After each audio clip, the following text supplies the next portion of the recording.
मासूम फरमाते हैं, फरमा जब घर से जनाजा निकले तो एक तसव्वुर करो उस जनाजे के साथ कि ये जनाजा उसका नहीं, ये जनाजा तेरा है। जब उसके जनाजे के पीछे उसके जमा बेटे रोएं तो सोचो ये तेरे बच्चे हैं जो रो रहे हैं।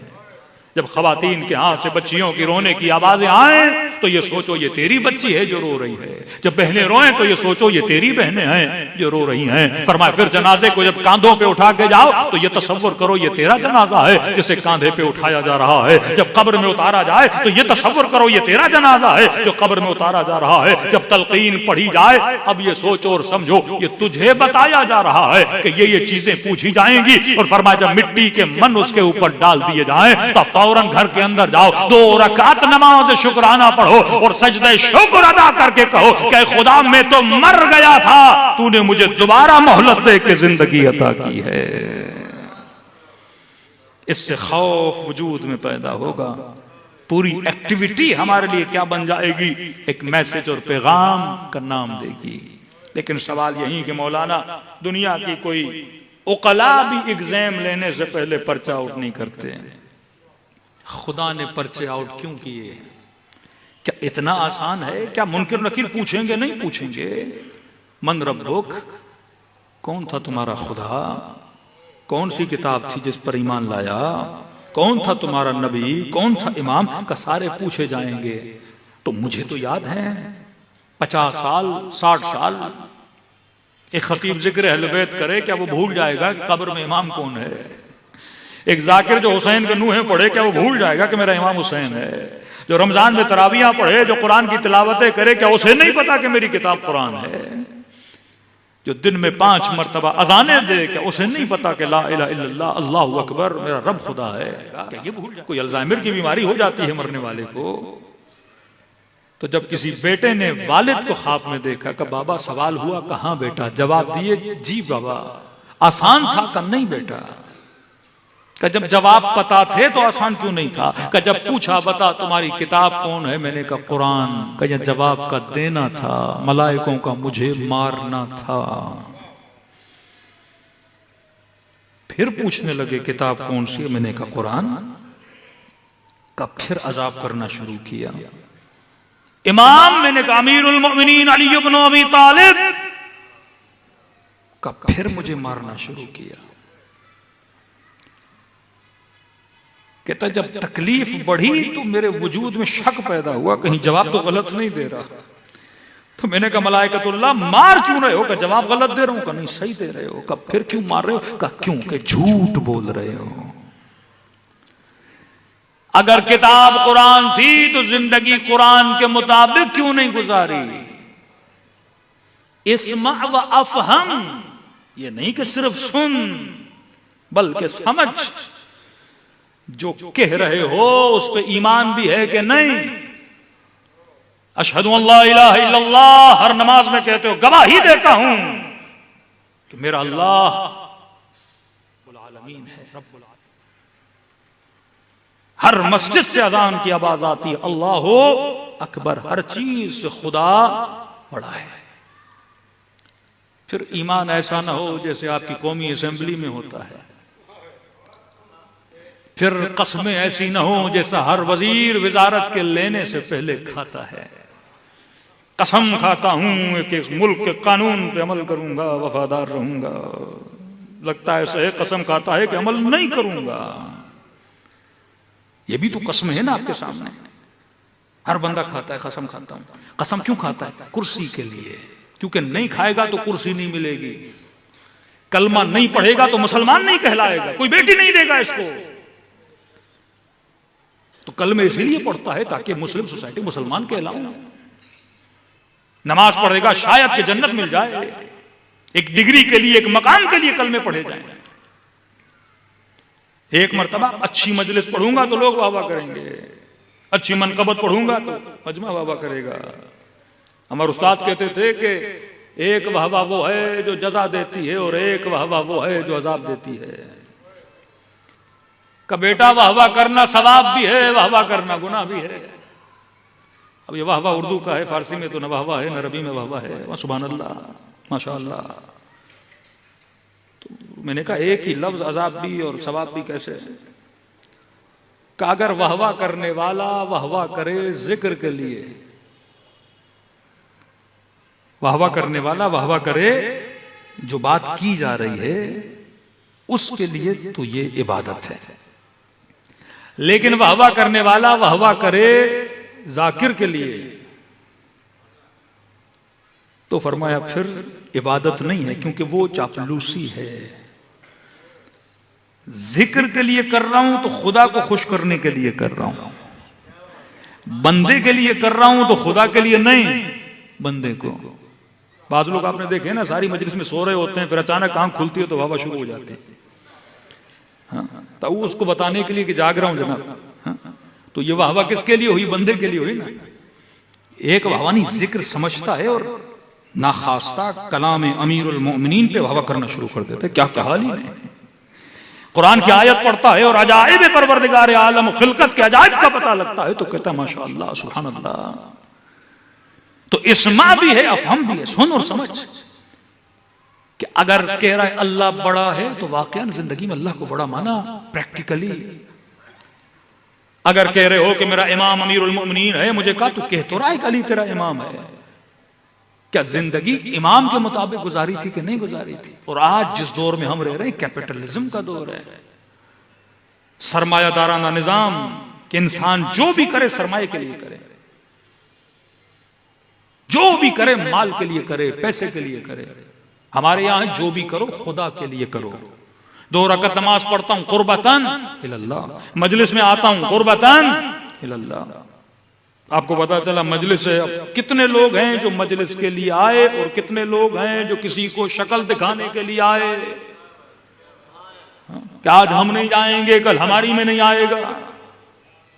शादियों वाला चक्कर, क्या आप हमारे बेटे की शादी में नहीं आए, हम आपके बेटे की शादी में नहीं आएंगे।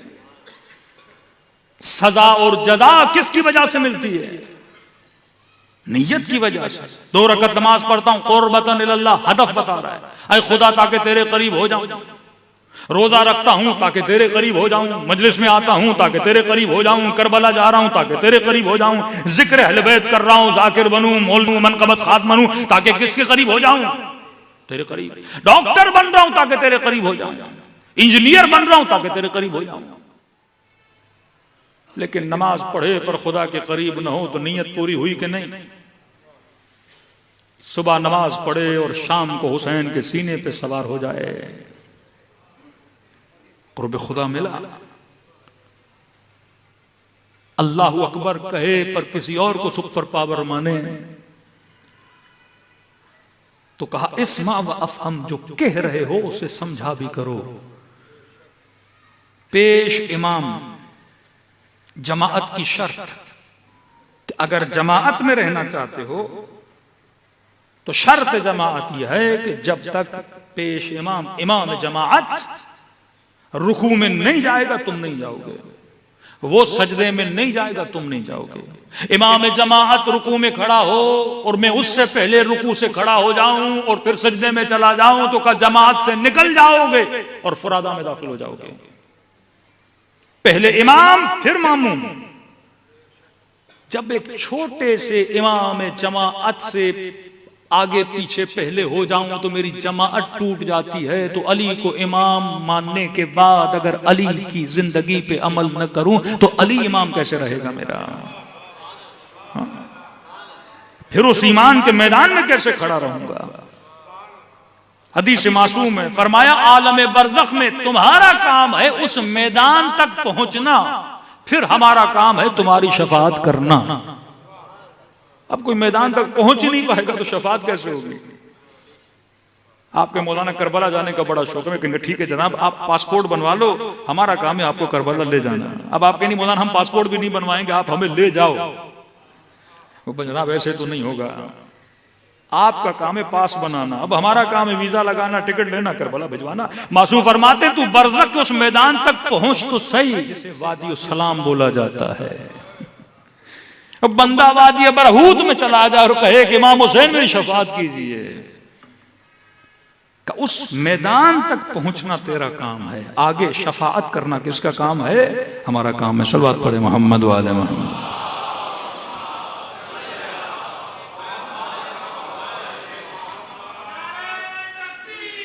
अल्लाह अकबर।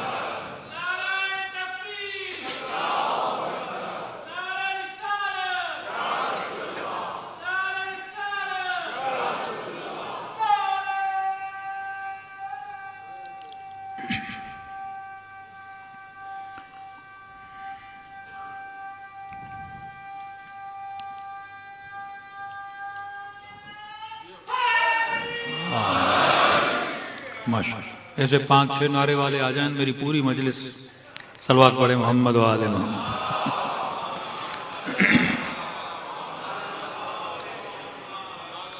वक्त क्योंकि काफ़ी हुआ, 2 जुमले थोड़े हालात हाजरा के लिए, क्योंकि ये ज़माना आखिरुज़ ज़मान है।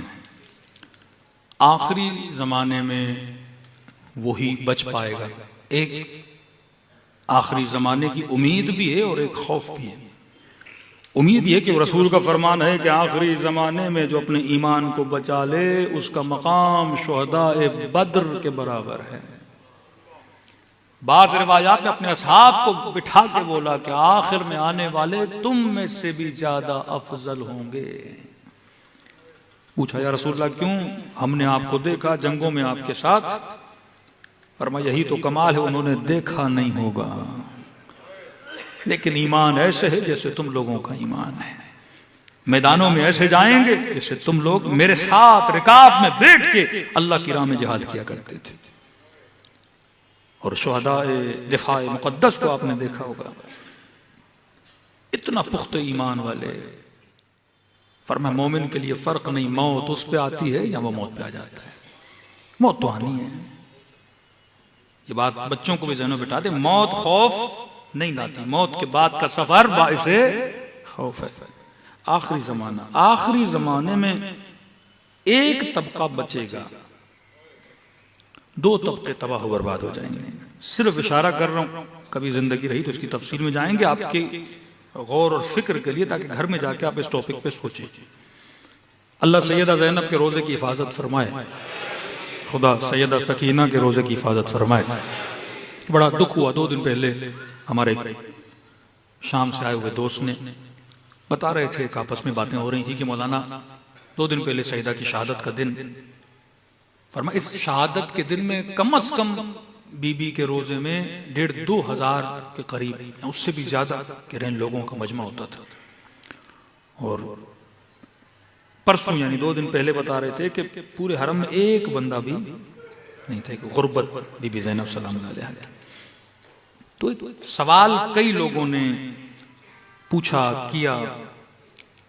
2011 से शाम के हालात आप देख रहे हैं, वो जबहतुन नसरा हो, वो ISIS हो, दाइश हो, एक माइंड सेट पाकिस्तान में भी है, वहां भी है, मुख्तलिफ मुल्कों में है कि जो रोजों को, कब्रों पे जाने को बिदअत मानते हैं। अब 2011 से लेके आज हम 25 में हैं, तकरीबन 13 साल 14 साल। अगर आपके यहां से मोमिनीन ने शहादतें दी हैं, वो हिजबुल्लाह की सूरत में हो या ज़ैनबियून या फातिमियून या इराक के मोमिनीन की सूरत में हो, वो भी हजारों में, लेकिन हमने इतनी शहादतें नहीं दी जितना मद्दे मुकाबिल वालों ने जानी नुकसान दिया। आज जो शाम पे हाकिम है उसमें उज़्बक हैं, चेचन हैं, आपके इलाकों से, मुख्तलिफ मुल्कों से लोग उन फोर्सेस में शामिल हैं। लाखों की तादाद में इन्होंने जाने दिए, लाखों की तादाद में, इस एम के लिए कि शाम हमें मिल जाए।